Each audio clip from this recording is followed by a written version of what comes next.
Hello, everyone, and thank you for making the time for this seminar. So this seminar is the last in this year's series of hybrid events that focus on the status of multidimensional dynamics of inequalities on the African continent.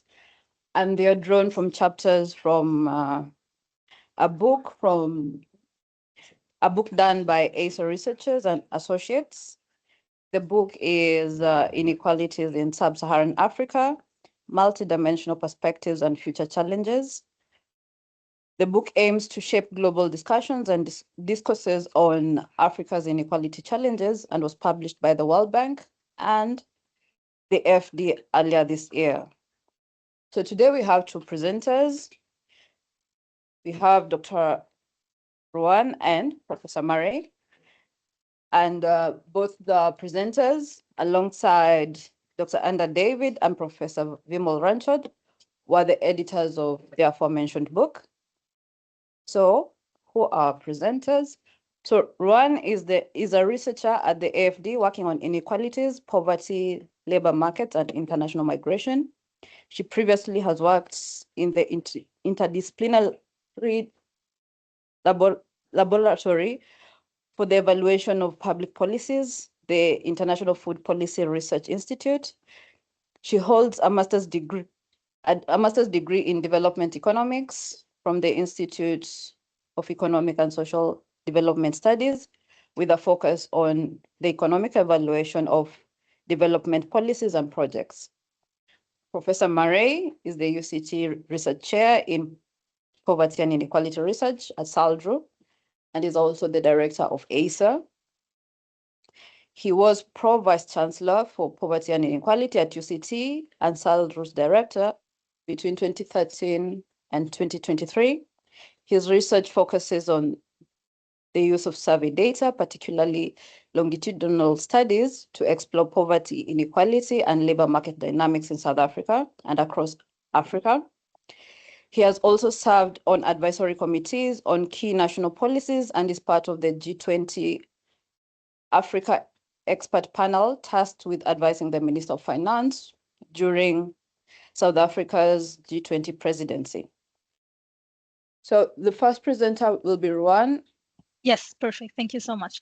So hello, everybody. Thank you for having me today in this seminar. I really wish I was there with you, but unfortunately it wasn't possible. But I'm happy to be with you today presenting the issues of climate change, poverty reduction, and sustainable growth in Africa, which are from our book, Inequalities in Sub-Saharan Africa. And these two issues are largely based on the final two chapters of the book. So if you can go to the next slide, please.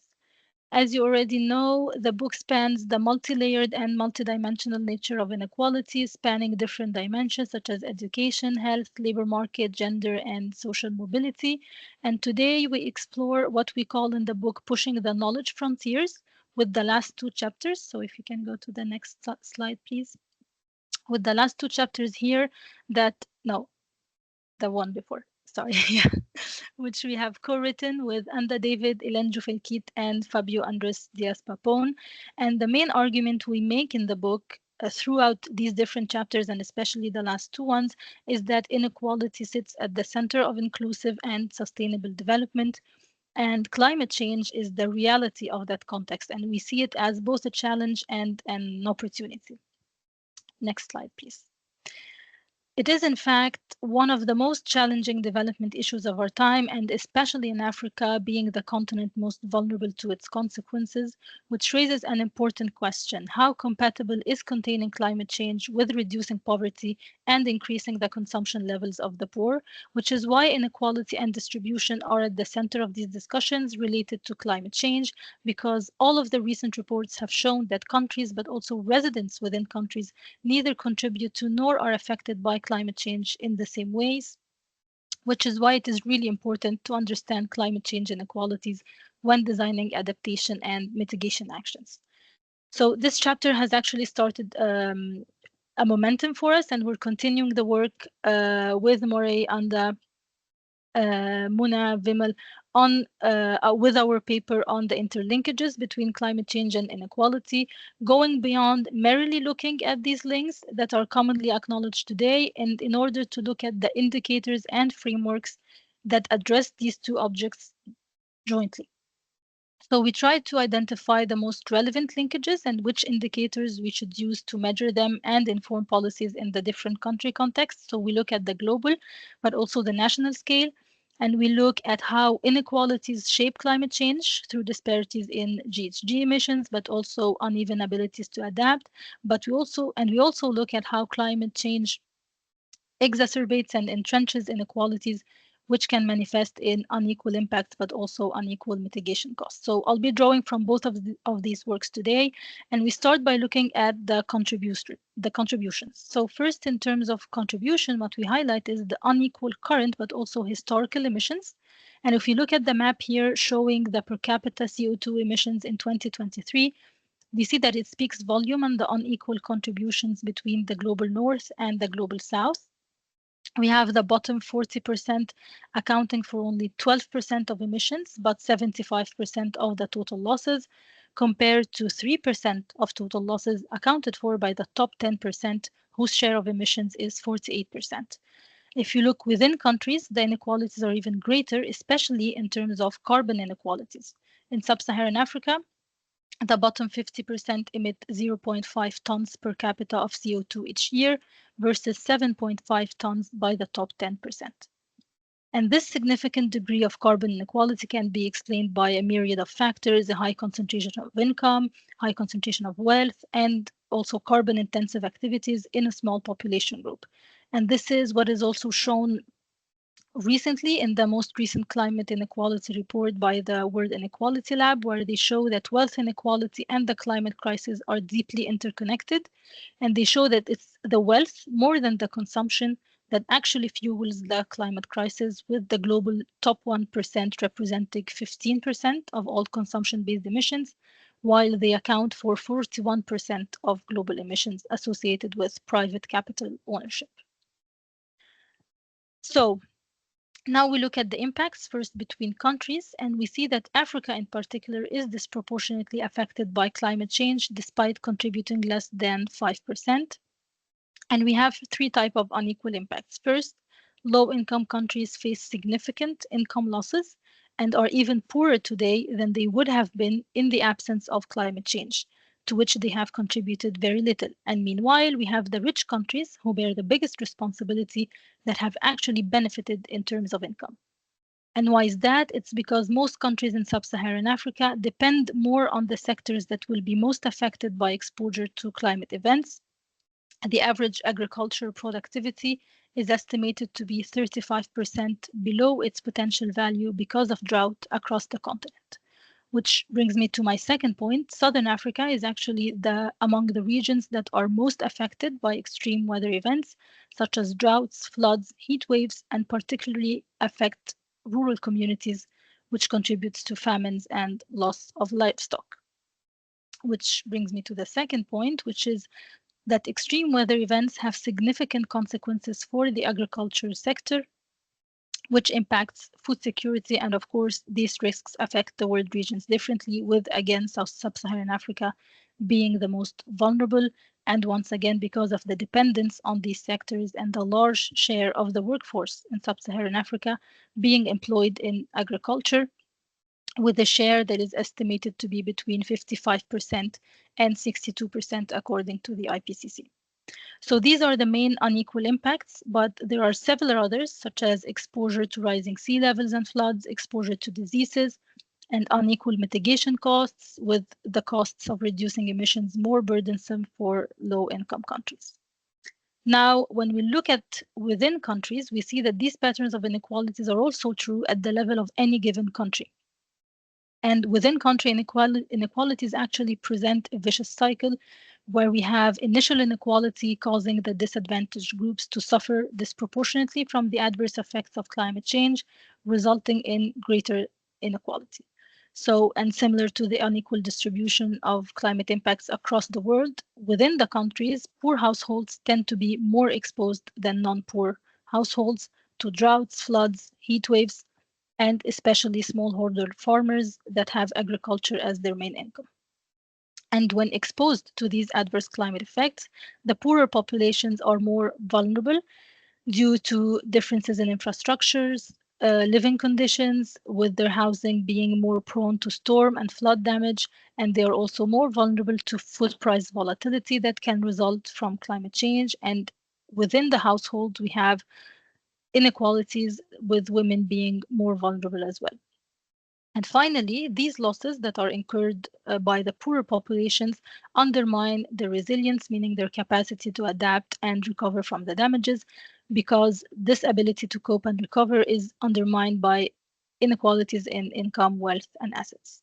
So all of this shows that we cannot go on with the same patterns and models of work. And in fact, now we move to another chapter of the book that deals with how the patterns of economic growth in Africa have not been sustainable, both socially and environmentally.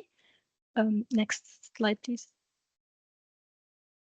So our chapter, which is called Sustainability and Patterns of Economic Growth, starts from the observation that economic growth in Africa has not been sustainable neither from a social nor an environmental perspective, and that inequality has played an important role in impeding this sustainable and inclusive growth, and which makes it imperative to think beyond economic growth and take into consideration the environmental boundaries. So first, from a social perspective, we argue that economic growth has not been inclusive, meaning that it has bypassed those who need it the most. It's no secret that over the past 30 years, most African countries have experienced rapid economic growth, but what we see is that it has not translated to poverty reduction. When we examine the progress in poverty reduction in sub-Saharan Africa, we find that 55% of African countries are not on track to have the poverty rate between 2015 and 2030 under their current rates of income growth and inequality. And here in the graph, we see that when we plot the share of Africans in each global income group, it shows that the African population is concentrated in the bottom of the distribution. So here we have the famous Milanovic graph. And according to Milanovic, in this graph, the very poorest individuals have been locked out of growth. And we see that in 2016, 33% of this population, the world's poorest 10% of the income distribution, have been residing in sub-Saharan Africa, and with almost no representation of Africans in the top 0.1%. And this share has actually increased because it was around 21% in 1990, meaning that the condition of the African population has actually worsened compared with the rest of the world. So to understand this situation, this is often interpreted as being the symptom of the gains from economic growth being unequally distributed and captured by those at the top of the distribution. And the next slide, please. We see here in this graph, this is an African version of Milanovic's global elephant curve that spans the Africa's positive growth era. But unlike Milanovic's graph, this one does not have an elephant shape, meaning that the substantial bottom end part is missing. It highlights then the non-inclusive growth pattern, with the top 1% capturing 27% of total growth in the continent. In fact, Africa has demonstrated high inequality over the years and hosts some of the most unequal countries in the world, which Murray will be detailing more later. So this inequality, this non-inclusive pattern of growth, would be the main culprit behind economic growth not translating to poverty reduction, as suggested by the poverty growth inequality triangle developed by Bourguignon in 2004. He has argued that poverty is conditioned by both inequalities and economic growth, and that inequality reduces the positive impact of growth on poverty reduction. And this has been further supported by more recent work. Lackner in 2002, for example, simulates global poverty trends until 2030 and reveals that changes in inequality have a more substantial impact on poverty reduction than economic growth alone. For sub-Saharan Africa, the findings are striking because they find that 1% reduction in the Gini index can result in a 30 to 40% variation in projected poverty rates, which highlights this critical role of addressing inequality.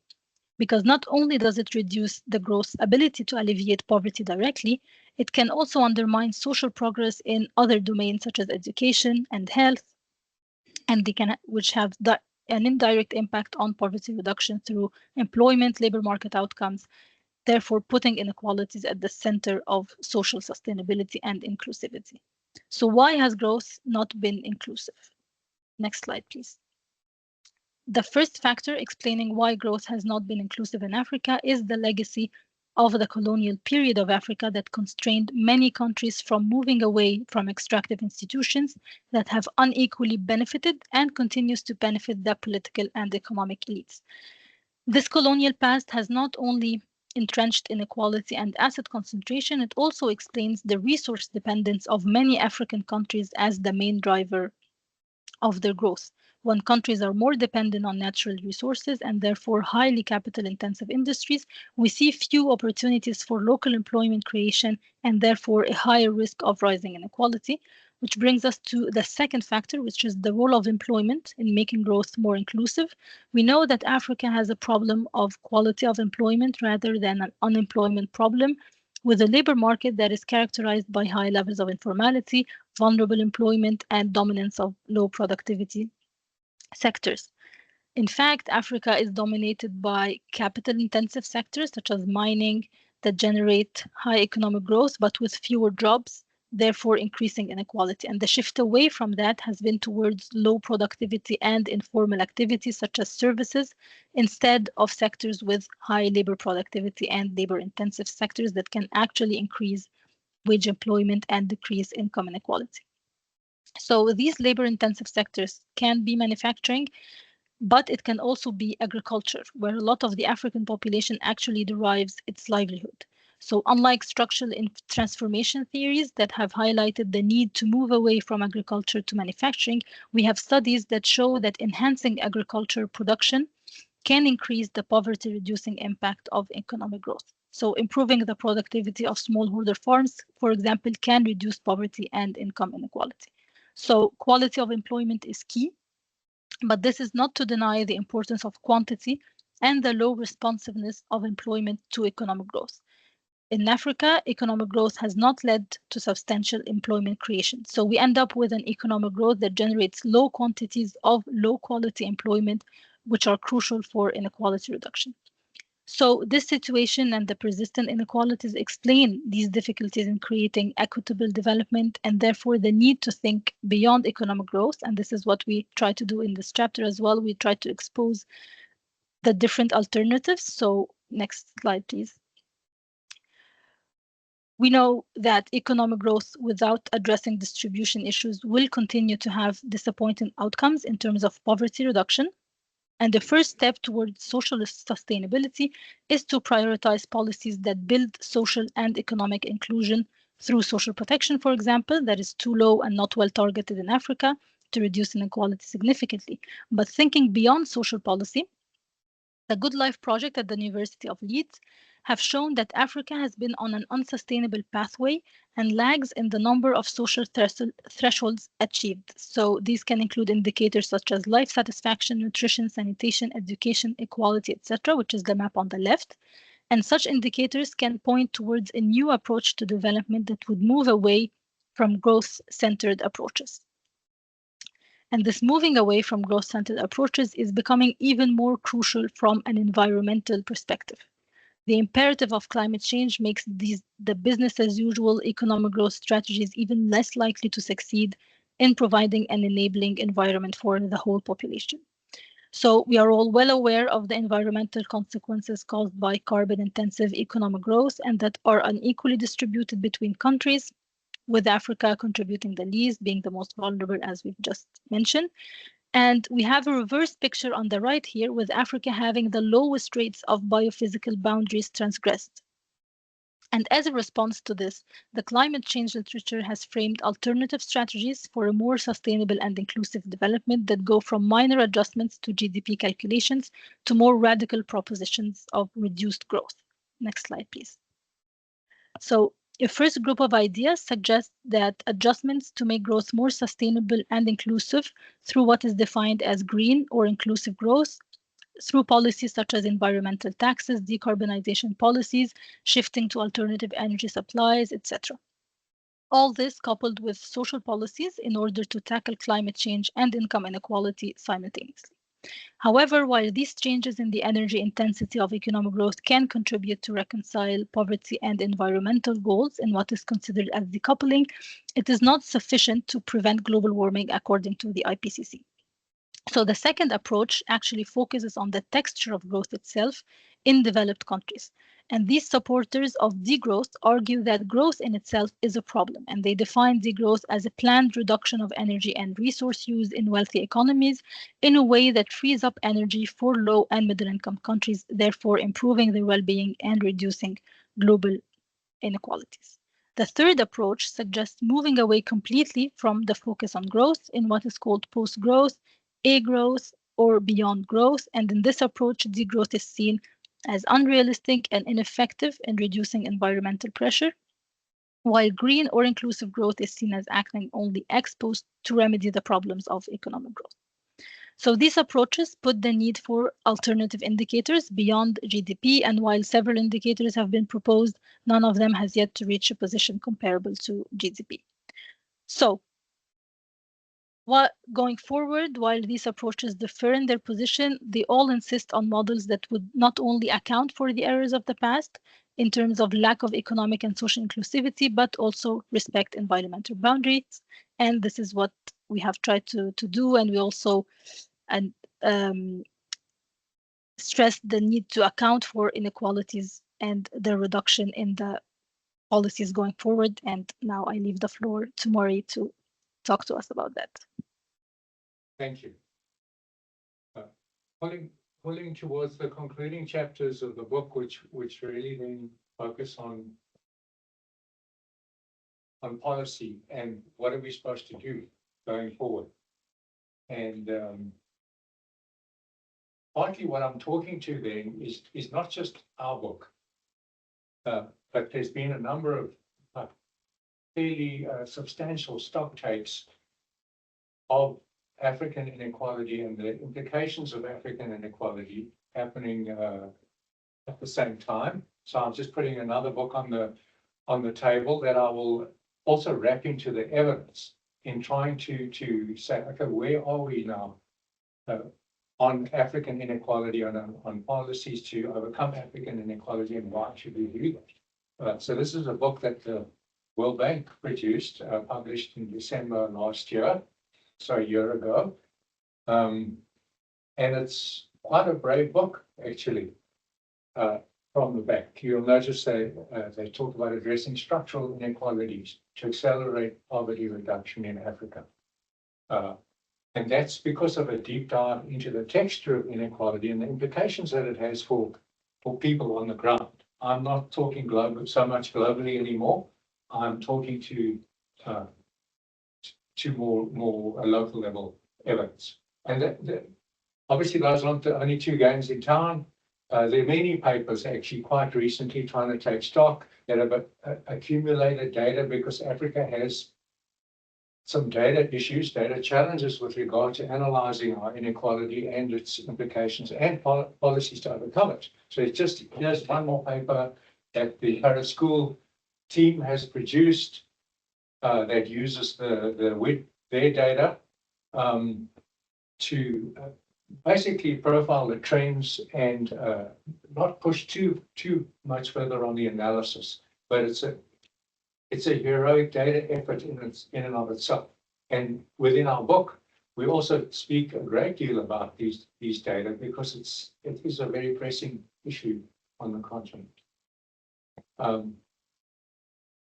Obviously, that discussion about the perspectives coming from the climate change side on growth,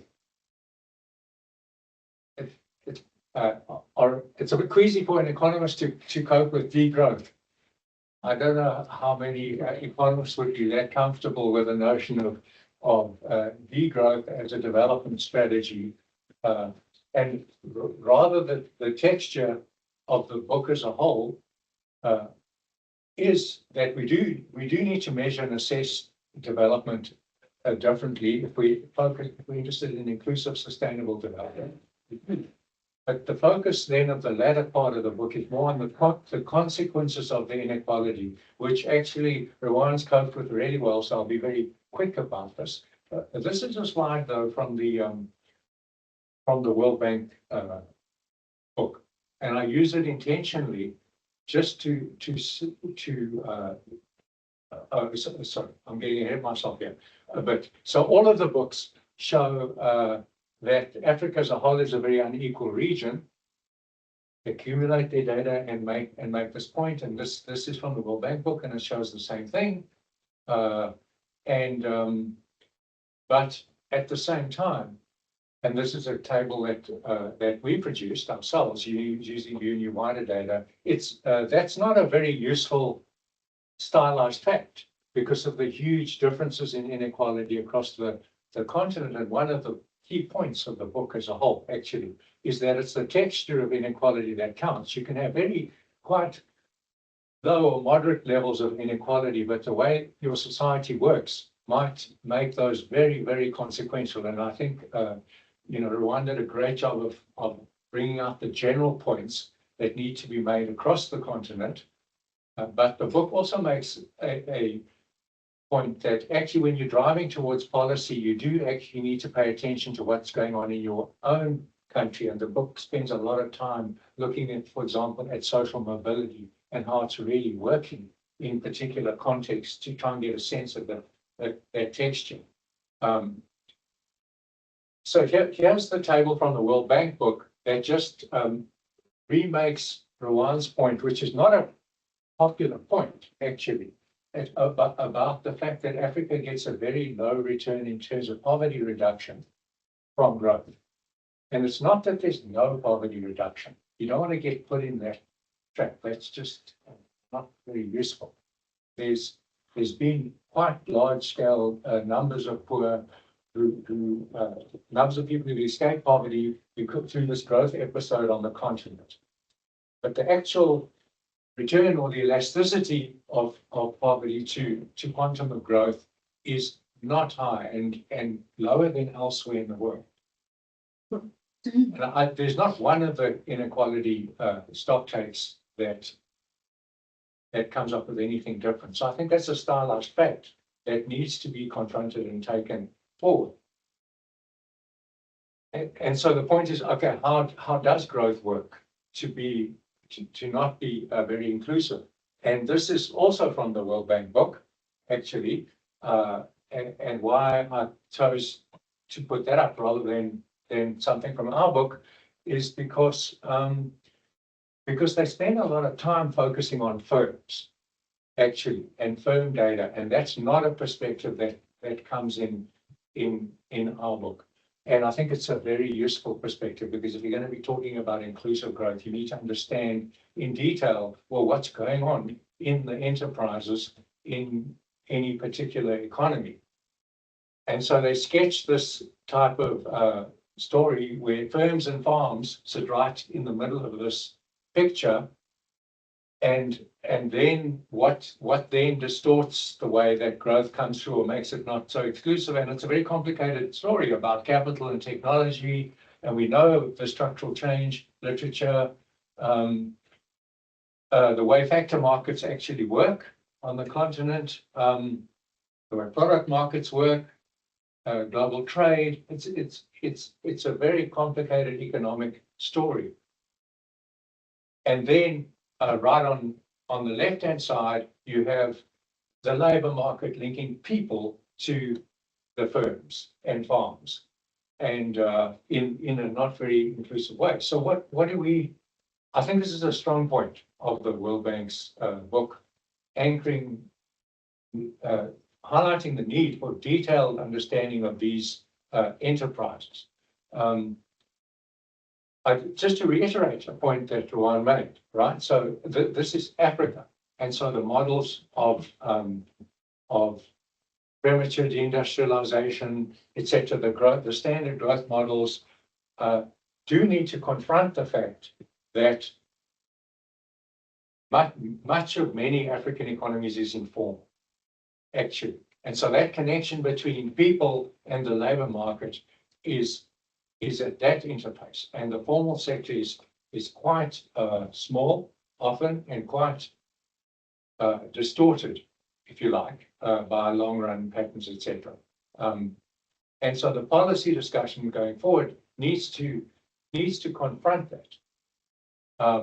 And you know, the way that the economy is actually working right now is such that it leads to this great concern about the youth bulge in the continent. And obviously we have Professor Lamb in the audience, and that's very nice, who's really led much of the global work on the so-called demographic dividend. What do we need to do to get a demographic dividend as the youth bulge moves through and becomes part of the economically active population?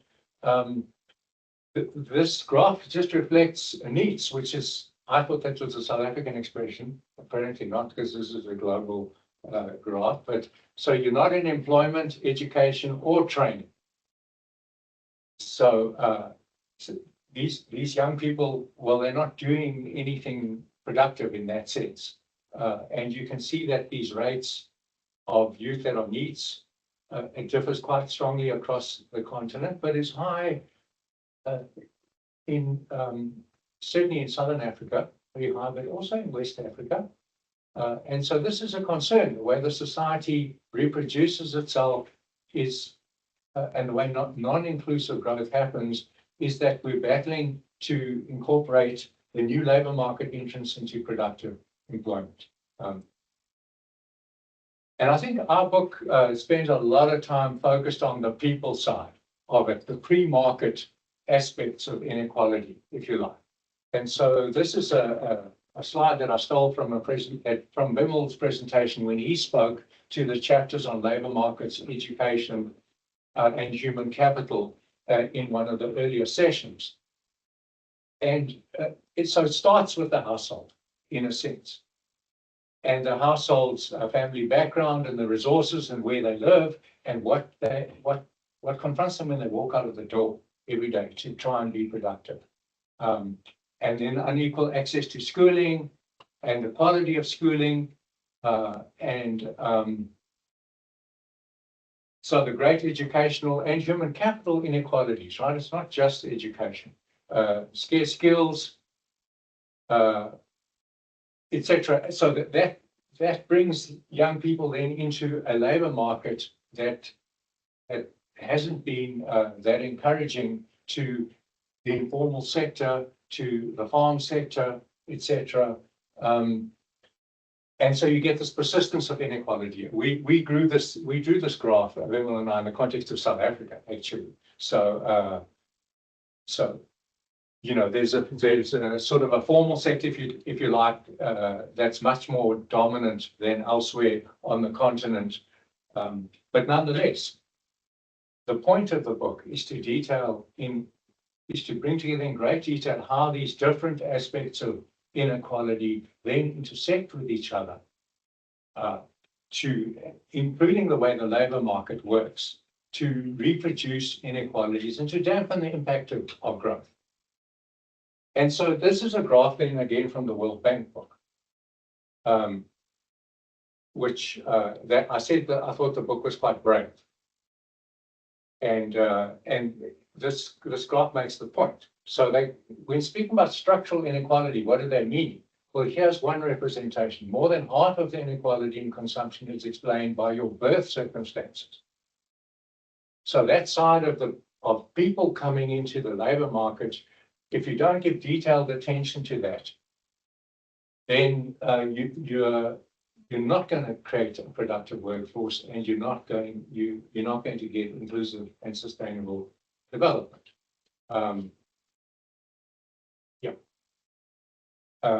Our book gives more attention then to the actual evidence on social mobility across the continent, and details the fact that the actual mobility rates are very low across the continent. Here's the Great Gatsby curve, famous curve that links inequality to intergenerational earnings mobility, in this case, to intergenerational mobility.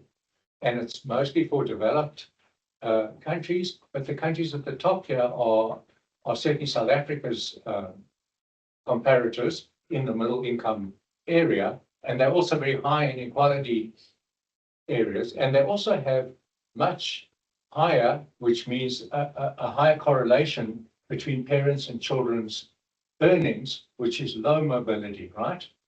So if your parents are very badly placed in the labor market, you have a very high chance of being badly placed yourself.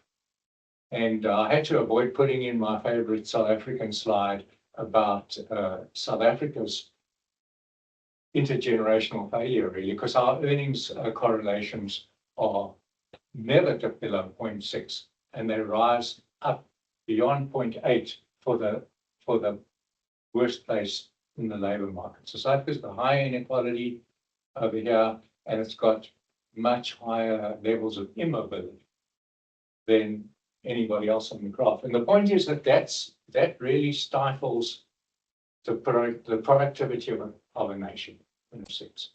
So part of all of this weight of evidence coming from our book and from elsewhere is also just a caution about a narrative that was emerging in the late like 2015, 2016. There are a narrative about the fact the burgeoning middle class on the continent, and so one doesn't want to get into denialism, but one wants to give attention to the texture of life as it actually is in countries. And I guess the central argument of all of these inequality books is that the inequality perspective is a crucial way to cut into that. So this report got a lot of airtime about Africa rising. And yes, so Africa's been rising, but we could be doing a lot better. And this hasn't stood the test of time very much. Anyway, let me spend just a few minutes then moving to policy itself. So what are we supposed to do about this? And I don't think that we've got the complete picture, but let me just distill something from the weight of the literature. So this graph called Thinking Outside the Box is something that we stole from Anthony Atkinson, actually. It's in the Handbook of Income Inequality, and he wrote this down to think about policy given the world that we live in. And that was the world of 2018 or so, 2017 even, and the developing countries, but developed countries, I mean. But it's such a useful book. So what's inside the box? Well, inside the box is just the normal menu of policy instruments that one has. And so traditionally, when we start talking about policy, we talk about the labor market, and it's very important in any African country. And then capital, so labor, capital, and then actually tax policy, social insurance, social grants, etc. And Atkinson's not saying that these things are unimportant. He spent his whole life researching these things, and they definitely are not unimportant. And there's a very active discussion in the continent and everywhere about harmonizing policies here in this space, making them work well collectively together. We do need employment creation. It's absolutely essential. We do need to understand how income is earned. We do need to understand how labor market regulation works. Is it helping or is it not helping? We also need to understand how capital who has capital, how it's replicated, how inheritance works. Our book has a fantastic chapter that Abena Ojura from Ghana spoke to in one of these seminars on gender. And one of the strengths of the chapter, very uncomfortable strength, is just to show that actually the way norms work on land inheritance, for example, in Africa, is absolutely essential in preventing the so-called responsiveness, ability to respond to climate change. Well, it's very, very gender biased because of these norms. So it's not a simple story about a wealth tax. It's a much more complicated story about how capital actually gets transferred. That's not, yeah. Anyway, so there's lots of work to be done here. but it's quite limited, as Atkinson says, given the nature of the world. There's technical change. There's, in the African context, there's structural change. There's changing nature of the demand for our products and the production process. Over here, he was talking about bargaining power in terms of non-competitive industries, quite specifically. He was talking about, okay, what can you do about that? Now, in the South African context, we're quite comfortable with that discussion because we've got a competition commission, etc., that tries to engage with that. But his point was, don't deny it. It's an important part of an inclusive growth discussion. You need to confront the way that technology changes, who's in control of that, the way that industries actually work, and the way that they articulate to the informal sector. That's a key African issue. And then, you know, he had some, like, he argued in favor of guaranteed public employment, for example. Given the nature of the way that the world was working, he argued in favor of a capital sharing fund, a fund for young people, rather than deciding that people going to university should get free university education. Maybe you should give every 18-year-old a endowment, as he called it, because not everybody goes to university. And then he argued in favor of a basic income grant, actually. But most importantly, he was just trying to shift our frame of reference. So when this graph again is from the World Bank. So when the World Bank was then thinking about the policy implication of confronting inequality and towards inclusive growth, they drew this graph. And the title is really the key point, that inequalities intersect to replicate themselves. That was the whole story, right from the human capital side, right from when you're very young, they intersect. So that by the time you get into the labor market, you're at considerable disadvantage and you're not nearly as productive as you should be for your society. And so the plus side of that is if you're prepared to confront that with well-designed, coordinated policy instruments, well, then that amplifies the gains, to use World Bank language. It crowds in, to use the language that we use in the book, it crowds in each of the individual policies. You get a higher return than you do from themselves trying to break the binding constraint. The way inequality works, you can't think about policy in terms of binding constraints because there are too many. Maybe a vector of binding constraints. It does. This slide does focus a lot from the economic side, and I think that what Rawane did at the beginning by inserting it into the climate change discussion and the change that needs to happen around climate change reflects our argument in the book that you can't.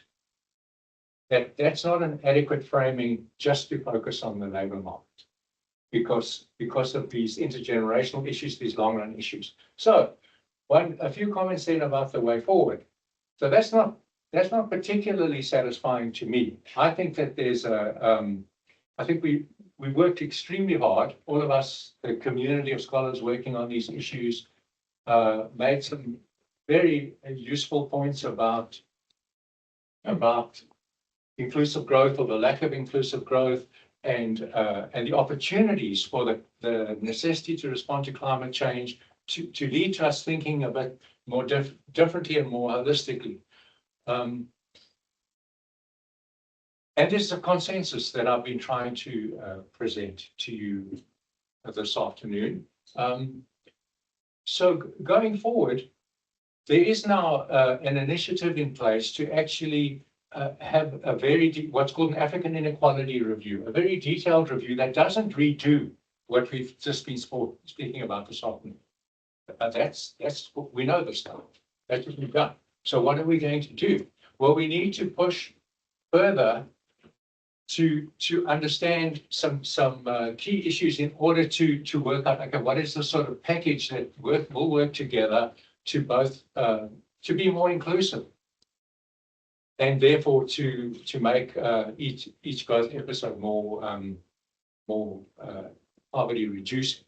And I just list some of the key points here that are, for us anyway, the key themes that we need to work on going forward in this work agenda. And it's on the way. We'll talk further about it in the future. This follows something called the Latin American and Caribbean Inequality Review. They try to do exactly that. They try to advance knowledge in order to be a bit more specific about what you're saying about tackling inequality. It's very tricky, very complicated, which in turn followed something called the Deaton Review that was in the UK with exactly the same objectives. And so we're hoping that we can build on this stock of work that we've done and do excellent work, all of us. I'm including you. Now, if you attend a seminar like this, you get wrapped into the grand mission going forward. Thanks. Any questions in the room?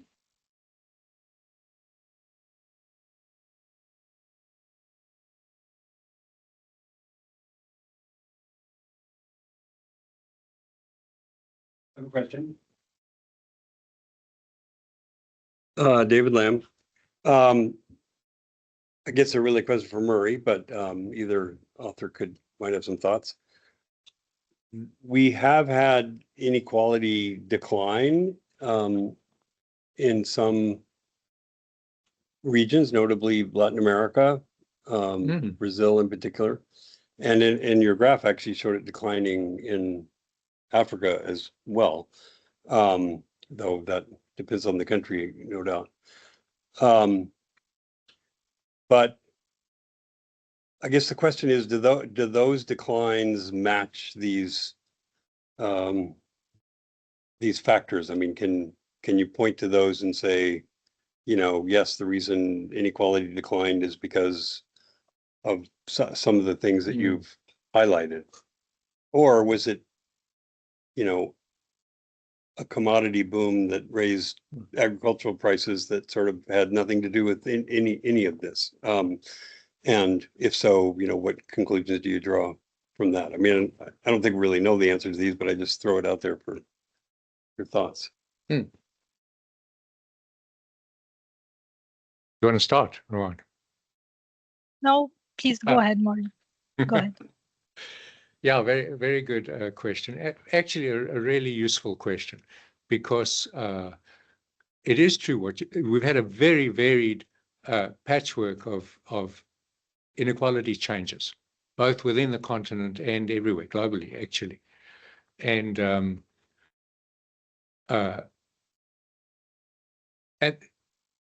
And we actually pushed really hard to find some case studies of countries in which inequality reduction had really changed the pattern of growth.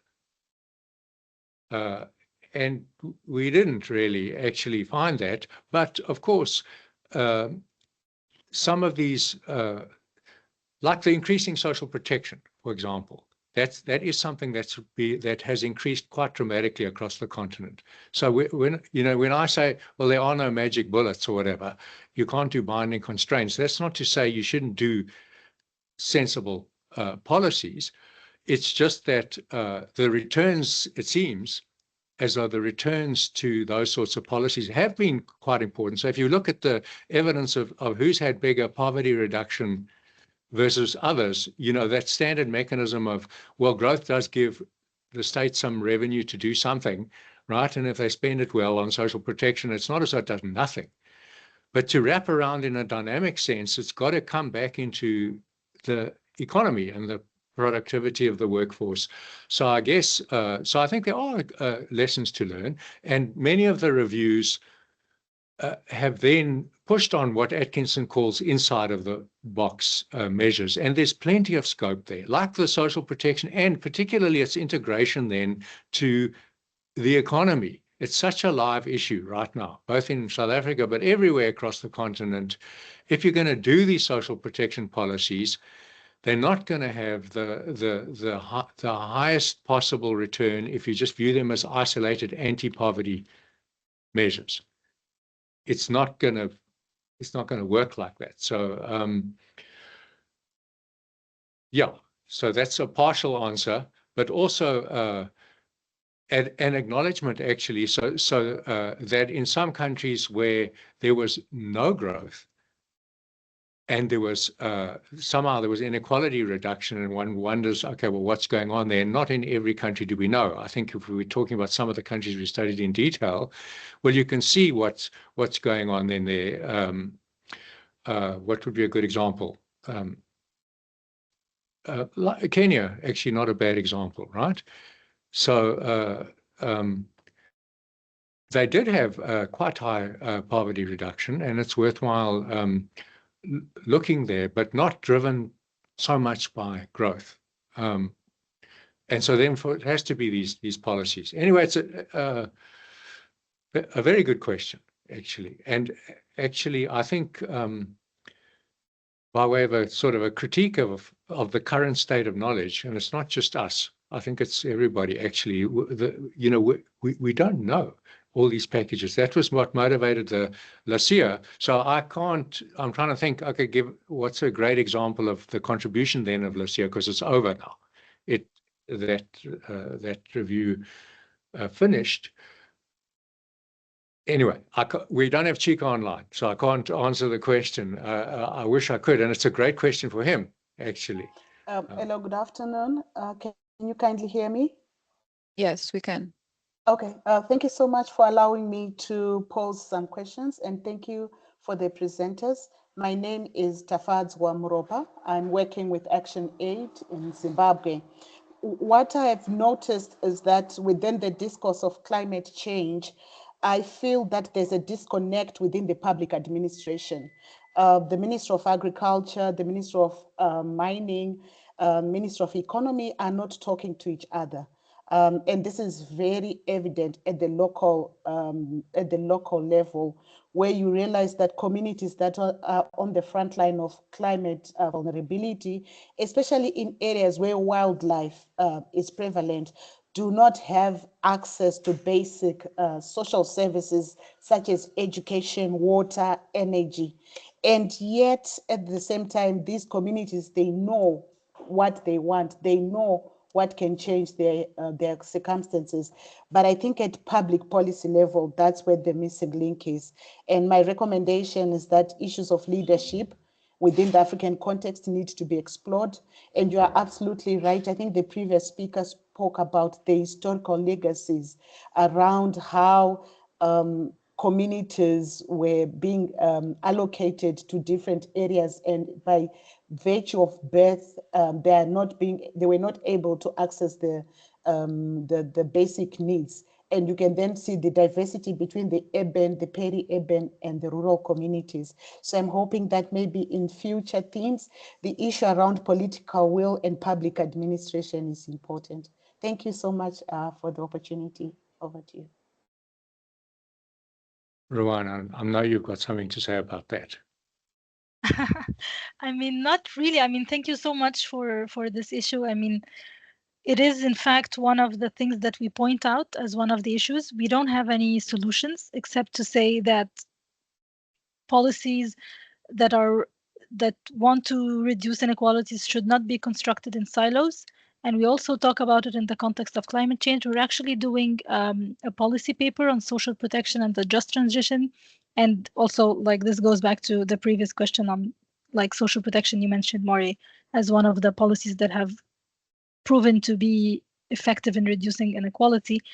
And what we put in as a recommendation is that social protection should not be constructed in silo. It should be integrated into other climate policies, into other climate actions, in order for it to be effective. But I mean, I'm afraid I don't have anything to add to public policy issues of leadership. And yeah, I mean, I agree with you. Thank you. Thank you for raising this issue. I mean, the only thing I can add is we did do quite a lot of detailed work about how these so-called nationally determined contributions and things that are fed then into countries' climate commitments that they've made now, how are those derived? Like, what's the process? And I think the key point about that research is that it's a lot like our other policy processes. You know, they're quite, somebody gets tasked with doing this stuff and they do some work, and then there are some consultation processes. Our Ghanaian colleagues were particularly cynical about their consultation processes in all of this. But there isn't that, you know, there's no way, even in our, you know, in our policy processes to actually to make the adjustments that climate change seems to require of us, but based on a different way, of a different set of evidence. We're getting some perspectives on the ground, a different sense of, well, what's really possible, what would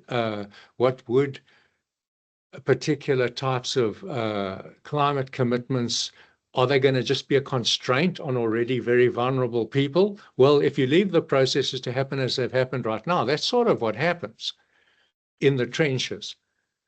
And so that's why, you know, Rawane was talking about the opportunity, you know, potentially we're going to, you know, Africa's going to bear some severe consequences from climate change, but you know, it also demands change, and maybe we can shift the needle. The comment from what we heard there was not very promising, right? About how these things happen. Andrew.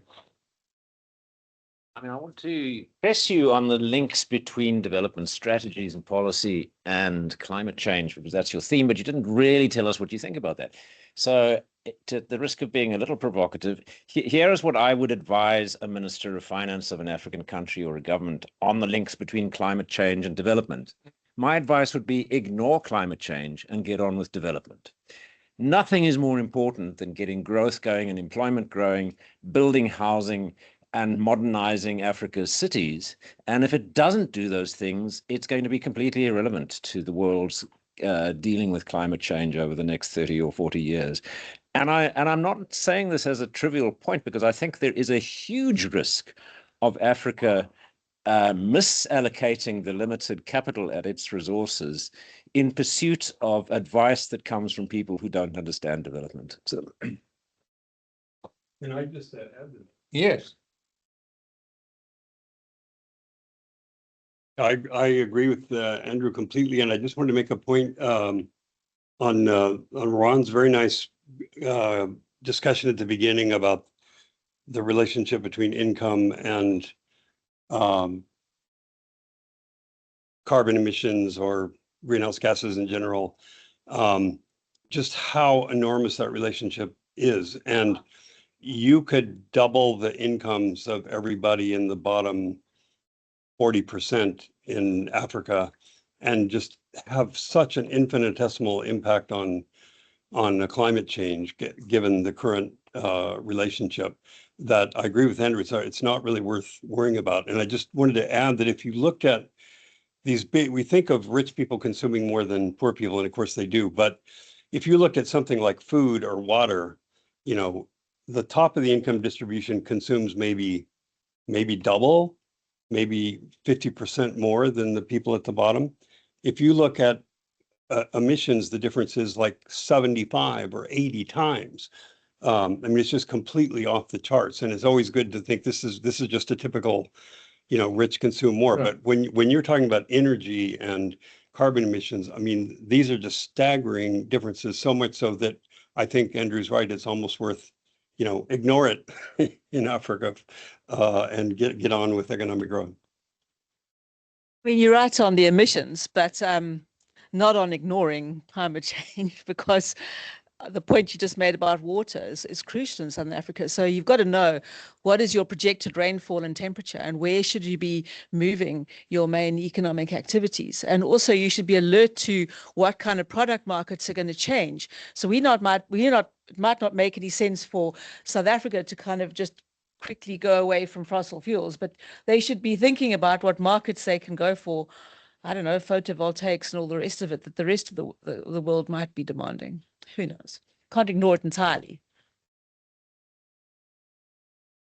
Right, but it has to be anchored in an analysis of like people and their livelihoods and who's where, and then, well, obviously, yeah, I'm the worst person to speak about this because, of course, I agree. This is my natural inclination. But I think the point that Nikki's made about, okay, but you do need to understand what the landscape looks like, right? Because otherwise, the sort of hysteresis in the discussion about growth and development. I think that's that's the thing that worries me most about Africa's experience over the last 10 years, is that this discussion about growth, and it turns into a discussion about structural change, technology, AI, the formal sector in most African economies, whereas your vision about, okay, let's work out how to make our people productive, like your point about housing. There's an argument in the book that part of this crowding in is the whole infrastructure spending debate. It shouldn't just be crafted around a business-friendly environment, whatever that needs. It needs to be crafted around the country. Yeah, so I mean, I broadly agree, but then I think Nikki's making an excellent point about, okay, but what do we need to confront on the climate change side? Because it is also like about living and being productive and stuff. Yeah. We have a question here from Don Ross, which says, where is public finance in this picture outside the box? Public finance outside the box. The thrust of the question is, if we accept that elasticities of poverty, migration from growth are very different across the strata, so that we shouldn't keep trying to maximize growth. Then as we contemplate lower growth targets for trade-offs against inequality, we surely need also to factor in calculations of impacts on governments trying to raise finance for investment. Perfect for you. Oh, Right. really? The only thing I can say is this is one of the new projects that we'll be working on in the next phase of our research project, but I'm afraid I don't have anything to really add to that. The problem is, if you follow that to, I far prefer Andrew's phrasing, actually, about, okay, what do we need to do here, right?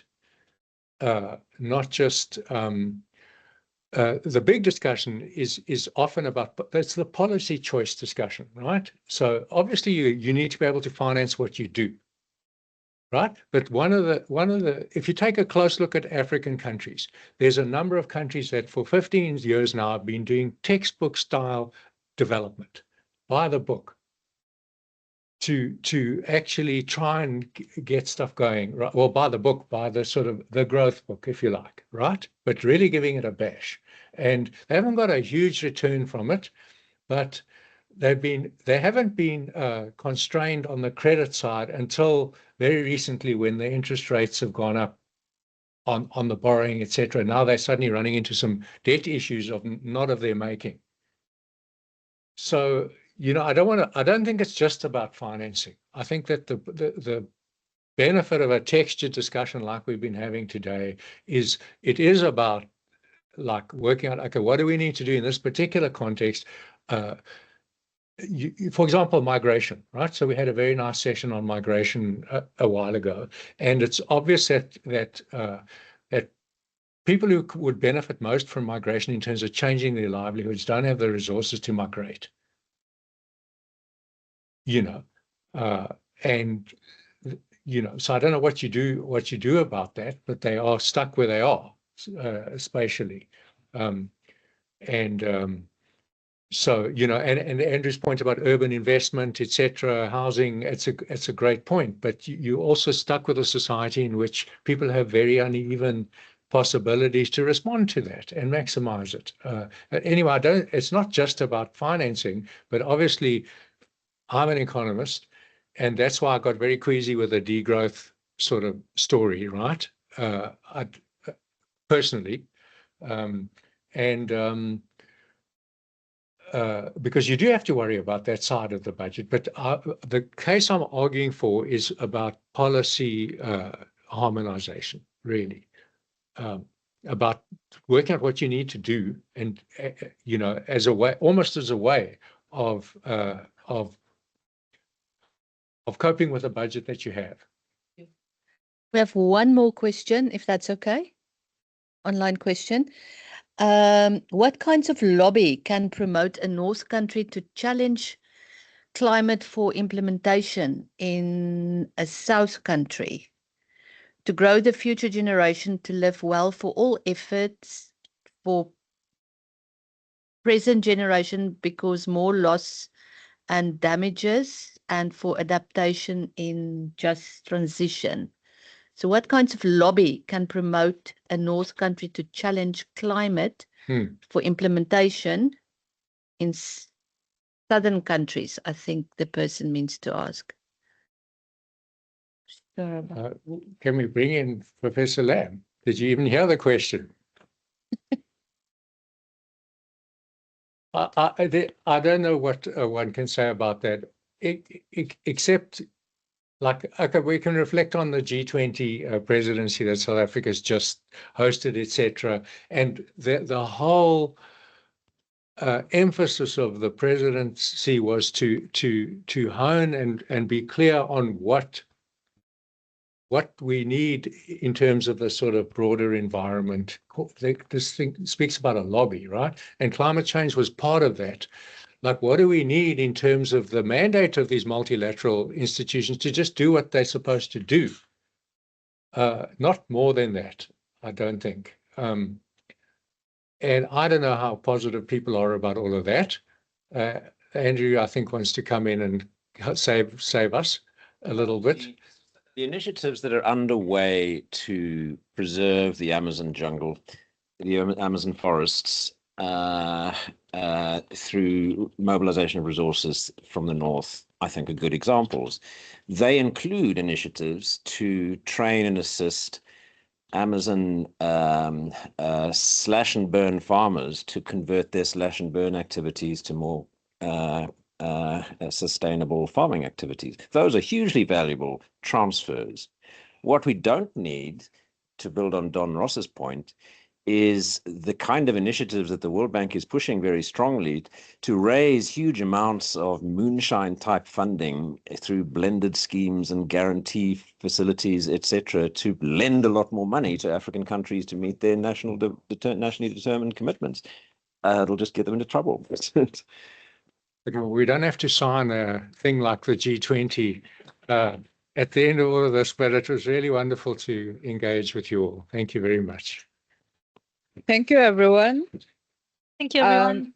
Just a point. So the recording for this seminar will be available on our YouTube channel, alongside the recordings for the previous 3 seminars in the series. And the book can be downloaded for free from the AFD website. So thank you very much.